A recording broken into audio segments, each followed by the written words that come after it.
कोकणातील शिमगोत्सव हा संपूर्ण जगभरामध्ये प्रसिद्ध आहे। वर्षभर ओसाड पडलेली गावं ही शिमगोत्सवात गजबजलेली असतात। कोकणामध्ये शिमगोत्सव हा होळी, धुलीवंदन ते रंगपंचमी असा 5 दिवस साजरा केला जातो। पोलादपूर तालुक्यातील सह्याद्रीच्या पर्वतरांगांमध्ये वसलेल्या पांगळोली या गावी पारंपरिक पद्धतीने शिमगा उत्सव साजरा करण्यात आला।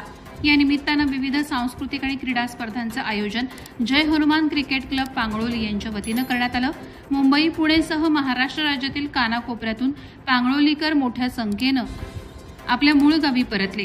पांगळोली गावचे ग्रामदैवत जननी कुंभळजाई मातेची पालखी मिरवणूक, खेळ पैठणीचा सोहळा आनंदाचा, श्रद्धांजली चषक, नाईट बॉक्स क्रिकेट स्पर्धा, उंच काठी नाचवण्याच्या स्पर्धा, लहान मुलांचे सांस्कृतिक कार्यक्रम आदी उपक्रमांचे आयोजन जय हनुमान क्रिकेट क्लब पांगळोली यांच्या वतीनं करण्यात आलं।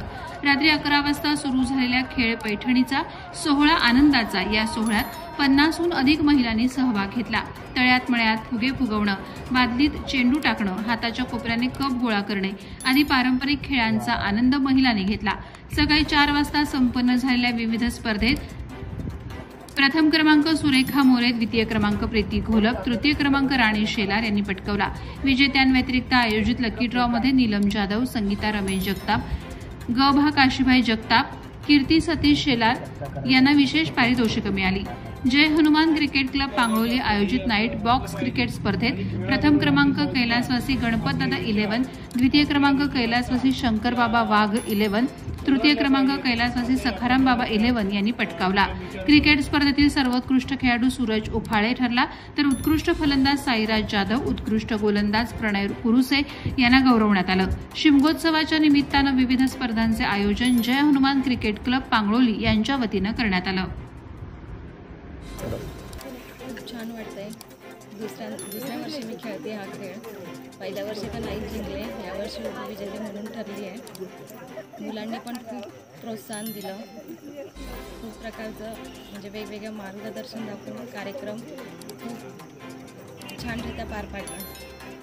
संदेश देईल की त्यांनी खूप मोठ्याने खूप उत्सुकतेने कार्य उत्तमरित्या पार पाडावे, सगळ्यांना उत्तमरित्या मार्गदर्शन द्यावे।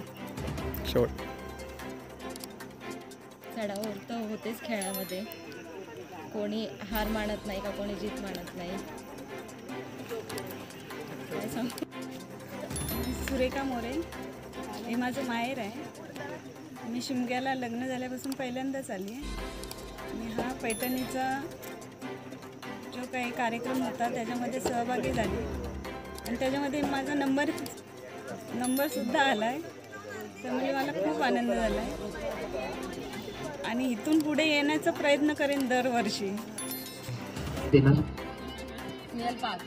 म्हणजे 5 नंबर आम्ही 5 नंबर प्रत्येकाला चान्स मिळाला पाहिजे अजून पाहिजे। कार्यक्रम कसा वाटला? खूप छान, खूप छान। मजा आली? हो, अजून नाही ना, मिस्टर नाही आले? येऊन गेले नक्की?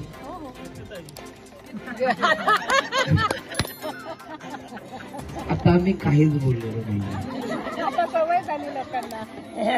बघा, मी इथे भांडण वाद करायला आलेलो नाही। ओके, साधा सोपा आणि शेवटचा प्रश्न ताई, खरंच हे कार्यक्रमाचं आयोजन परंपरेनुसार व्हायला हवेत का? तुमच्या सर्व स्त्रियांसाठी, तुमच्या गावातील सांस्कृतिक क्षेत्रासाठी असले हे मनोरंजनाचे कार्यक्रम महिलांच्या एकात्मतेसाठी व्हायला हवेत का? हो, नक्कीच व्हायला हवेत। आणि यावर्षी पैठणी जिंकता आलं नाही, पुढच्या वर्षी जिंकणार? हो, ट्राय मी असताना सुद्धा? ठीक आहे, एकदा ताईंसाठी जोरदार टाळ्या वाजवा।